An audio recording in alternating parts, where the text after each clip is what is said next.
đóng phải kỹ như thế này thì lúc mà anh em mình nhận hàng á biết là nó an toàn.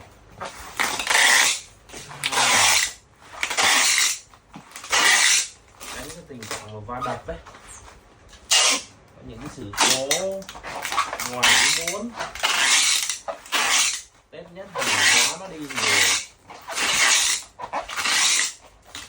nhiều khi mình nhận ra nó có vấn đề gì cái nó phiền phức lắm.